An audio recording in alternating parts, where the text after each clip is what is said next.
Boxing Ego here. If you like this video, make sure you hit the like button and also subscribe to the channel and hit the bell icon on the top of your screen to get notified when the latest new content drops. 1. Canelo rejects Golovkin's offer of 50-50 split, and Team Triple G responds and reacts to this news. Stay tuned. What up, Fight World? It's your boy Ego, and I'm back with some more boxing. Make sure you smash the like button. Also subscribe to the channel for the latest and greatest in boxing if you want to become part of the gang. Notification gang, please hit the bell icon. Shout out to the Super Chat channel, donations, the Venmo donations, and the Patreon family. We working. Big shout out to Los Angeles Times writer Lance Pugmire. Link in the description. Check out his article. Subscribe to Los Angeles Times, and make sure you guys give credit. So there's a lot going on. I made a video about it. ESPN was the first that I seen that broke the story. Oscar De La Hoya says the Canelo train is left for Triple G. They're going on to greener pastures because they're saying, the De La Hoya side, Golden Boy side, saying that Triple G won't budge. He wants 50-50. He's reconsidered, and they're not going to give him that. That's what they're saying. So as a result, they have to prepare for September. De La Hoya has been very adamant about he's fighting September. So, I mean, if one of the contenders or the possible people that he could fight, we can't get past this hurdle, then we got to move on to the next order of business, right? And I'm going to read some quotes from the Los Angeles Times. And this is what Abel Sanchez said. Canelo has a chance to rectify everything in one fight. He could have fixed it by beating Golovkin. Now this will hang over his head for who knows how long. It will be discussed how he ran away from Golovkin. And this is obviously in response to De La Hoya telling ESPN that the train has left.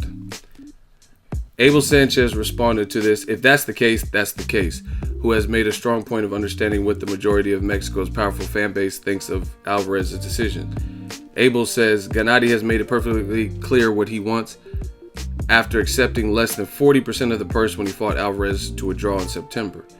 Not only did Gennady lose the major purse in May, Canelo's arrogant behavior has bothered Gennady. And after taking all the concessions before, doing it again is just an insult to Gennady. Right? This is getting messy, man. Golovkin's promoter Tom Loeffler said he's hoping Golden Boy president Eric Gomez's calmer head will prevail, saying De La Hoya has been, I quote, all over the place with his assessment of negotiations. Loeffler says it doesn't seem too complicated. It's the biggest fight out there for both guys. Sanchez noted Alvarez's weaker financial showings on choosing to fight the likes of Liam Smith. Golovkin's fight with Jacobs sold fewer than 200,000 pay-per-view buys. Giving up the 50% he was going to get from a Golovkin fight will leave him with less for taking on Jacobs, and it's a big chance. Sanchez said a big chance. So I don't know if he's saying that he could lose to Jacobs. So that's where it rests. It's kind of messy, you know what I mean? All people, multiple people, trainers, promoters, president, then founder, you know what I mean? I'm going to give my best assessment. Shout out to Los Angeles Times again. This is the thing. I've told you, and I've been very clear on this. I don't care who's mad. I don't care who gets offended. I am a realist when it comes to analyzing boxing. I don't have a horse in the race. I went to the first fight. I covered it as media. I enjoyed it. I was one of the advocates for them having an immediate rematch. I wanted to see it. I applied for it. I even got the email. I can show you guys. It says, hey, do you want to go to Golovkin Vanes? Because we have you on the record as you applied for the Canelo versus Triple G too. I have an email from the PR team, right? So I applied for it. I was going to try to go to the second one, went to the first one, etc. It's a good fight. Fans want to see it. Fans deserve to see it. But to me, Team Golovkin, their whole basis of their argument, which I'm not saying it's unreasonable from a standpoint of morality, right? Like, I understand what they're saying. Like, they're saying, oh, you fucked up the first fight. I mean, in layman's terms, just to be perfectly honest and blunt. You fucked it up. You failed the drug test. Now you make it better. You fixed the boo-boo. You put the Band-Aid on it. That's basically what they're saying to me. However, again, I am a realist. That's not how business works. And then to cite Canelo versus Liam Smith, why would you take one of his weakest outings? See, every Golovkin fight, except for the Canelo fight, in terms of mass appeal, was his weakest outing. You get what I'm saying? Not saying that the fights weren't good, because I went to the Jacobs fight, Triple G versus Jacobs, and it was a good fight. I was thoroughly entertained, and I'm happy I made the trip to New York. But I'm talking about in terms of the pay-per-view viewership. Golovkin sells good tickets in terms of venues, but he's not a pay-per-view draw unless he has an adequate dance partner.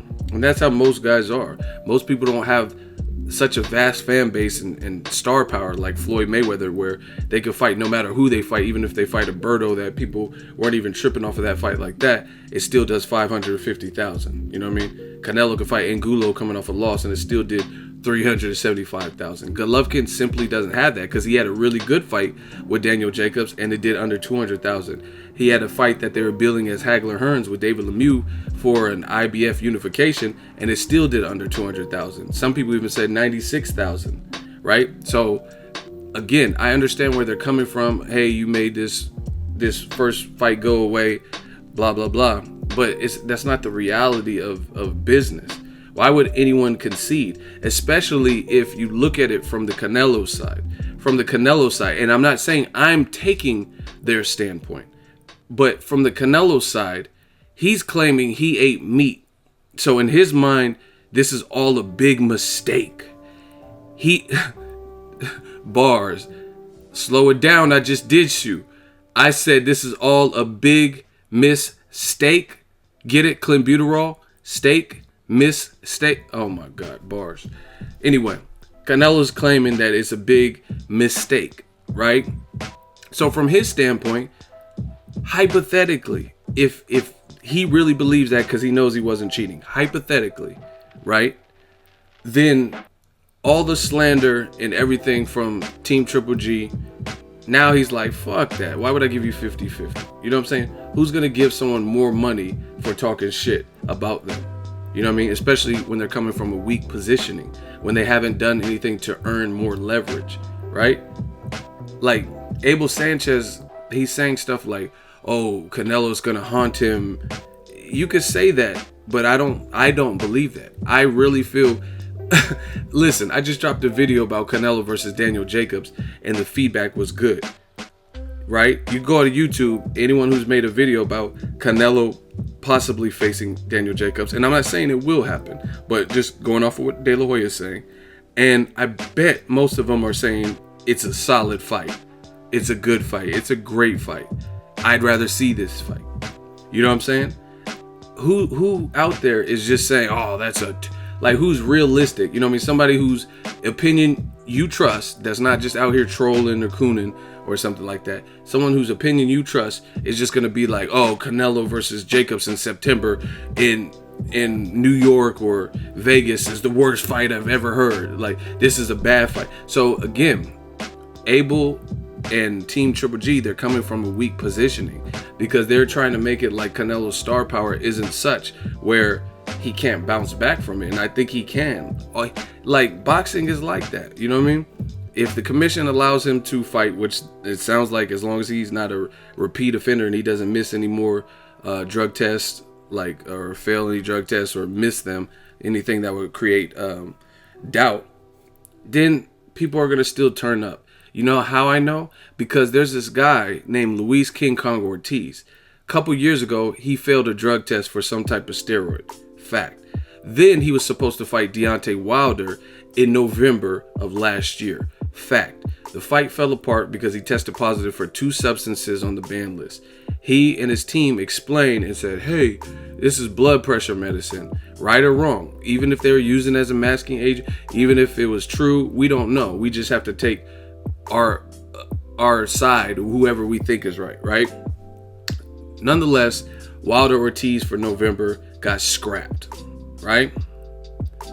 WBC had a meeting with Team Ortiz and said, okay, we believe you. You provided doctor's notes and we'll put you back in the rankings in a couple of weeks. They did that. Who did Wilder fight next? In March, right? Luis Ortiz. He had knocked out Stavern as a replacement. I was there. I covered that fight.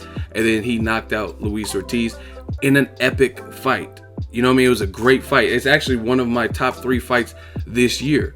Everybody was tuned in. That night they had UFC going, and they had another boxing card in the same city of New York with Kovalev and Dimitri Bivol and Sullivan Barrera. Guess who? More people per the numbers.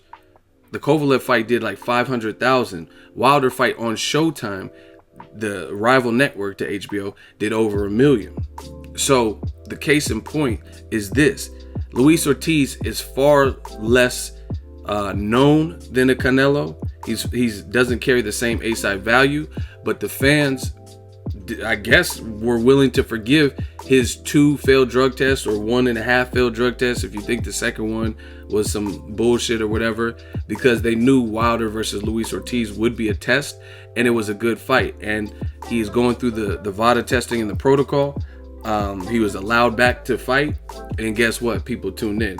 So I disagree with Team Triple G making it as if this is going to haunt Canelo to the point where nothing he does is going to, no one's going to watch his fights or support and tune in. If he fights Gary Spike O'Sullivan, that's not going to be a good look, because I don't want to see that bullshit. And I know a lot of boxing fans don't really want to see that. No disrespect to Spike, but I mean, he lost to Billy Joe Saunders, got stopped by Chris Eubank. So most people, Junior. So nobody's really trying to see that from what I've seen. But if it's a fight like a Daniel Jacobs or Billy Joe Saunders, I think there's a market. I think people will be tuning in.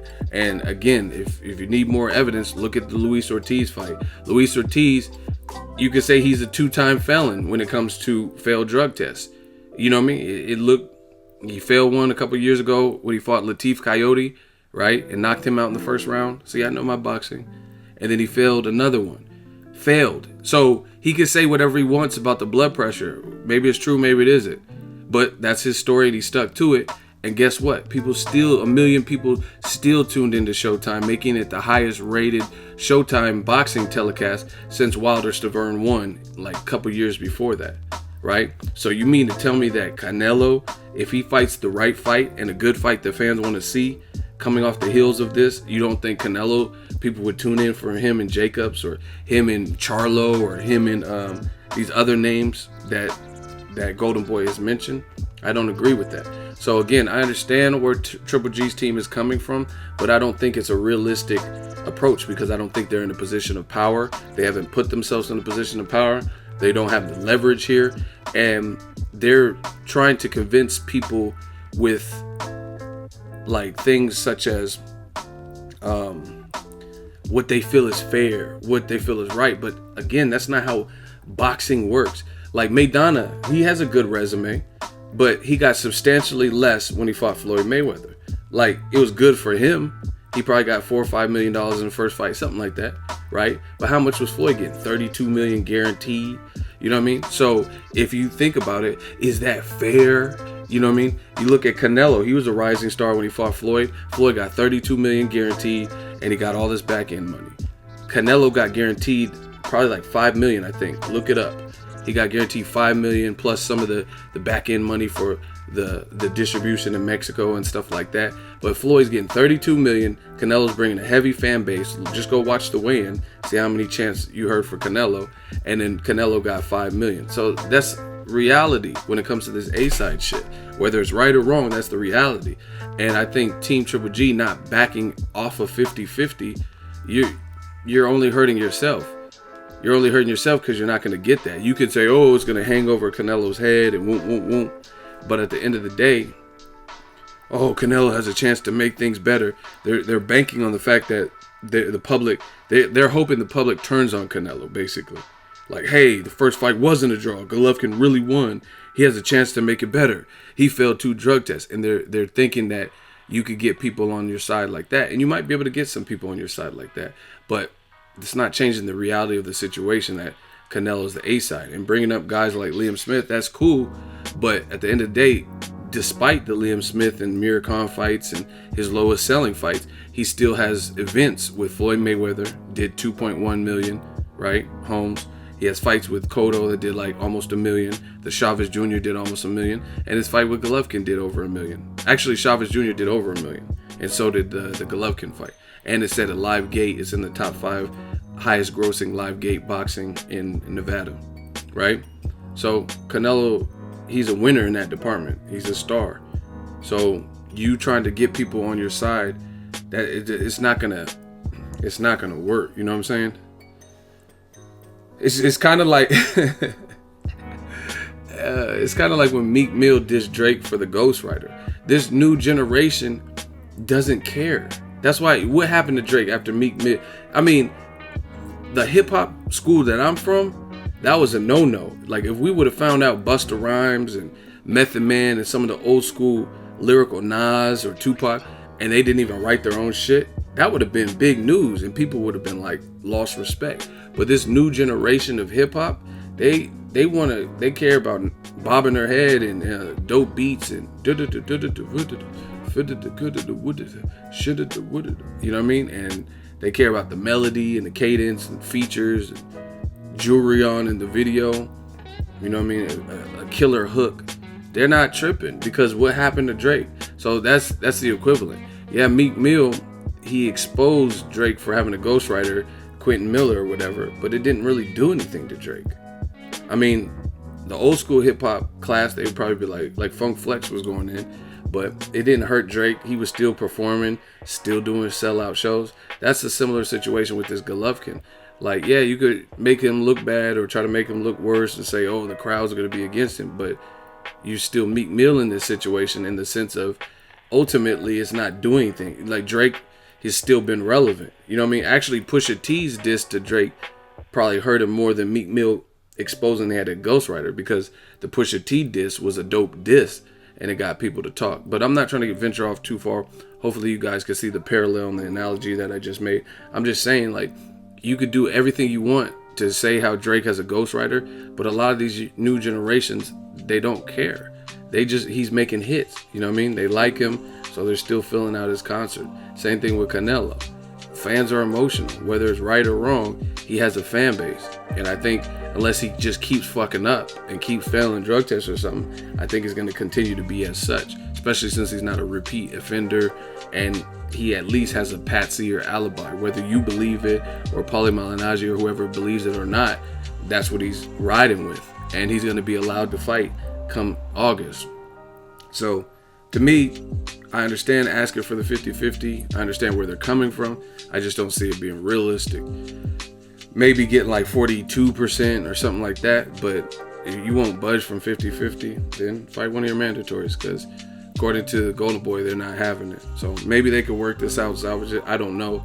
That's my updated thoughts. Canelo versus Jacobs is a good fight. I would try to go to that. That's what I'm saying. Like, I understand. I don't support cheating. I don't condone cheating, but it's a good fight. If the sanctioning bodies are going to authorize the fight, or the commission, New York or Vegas or wherever that fight would happen, and Golden Boy announces it, I mean, I'm not going to be like, oh, I'm putting my foot down. I'm not watching. Danny Jacobs is my dude. I want to see him get big fights. You know what I'm saying? So, I mean, I'm not going to front. I'm not going to get on here, hit record, and start fronting and tap dancing for you. If Canelo fights Jacobs, even with everything that's happened to him this year, I would watch it. I'm just being truthful. I would watch it. And I know I can't be the only one, but you guys let me know in the comment section. Make sure you smash the like button as always. Hate, comment, and subscribe. Till next video is Ego signing off. So if you enjoyed this video and want more content like this on the channel, you can show your appreciation by going to the PayPal donate button or the YouTube support button. And you can donate any amount that you feel is equivalent to the value of this video. Much more to come. Thank you guys for your support. Boxing Ego, the future of boxing.